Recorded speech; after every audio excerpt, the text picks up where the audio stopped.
Hi friends, today சமையல் ஈரல் gravy எப்படி செய்யறதுன்னு பார்க்கலாம். முதலில் 4 வெங்காயம், 1 தக்காளியை பொடியா நறுக்கிக்கும். சிறியதாக நறுக்கிய தக்காளியை மிக்சியில போட்டு அரைச்சுக்குங்க. கடாயில எண்ணெய் ஊத்தி பொடியா நறுக்கிய வெங்காயத்தை போட்டு நல்லா பொன்னிறமா வர வரைக்கும் வணக்கிக்கணும். அதுக்கப்புறம் அரைச்ச தக்காளிய சேர்த்து நல்லா வணங்கணும். இப்போ கொஞ்சோண்டு இஞ்சி பூண்டு பேஸ்ட் சேர்த்துக்குங்க.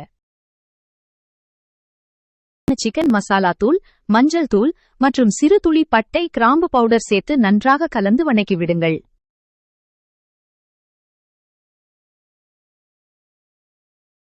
சுத்தம் பண்ண ஈரலை சேர்த்து நன்றாக வணக்கவும். உப்பு காரம் எல்லாம் சரியா இருக்கான்னு பாத்துக்கோங்க. தேவையான அளவு தண்ணீர் ஊற்றி ஈரல் நன்றாக வேகும் வரை வேகவிடவும். ஈரல் வெந்ததும் கருவேப்பிலை சேர்த்து இறக்கி பரிமாறவும்.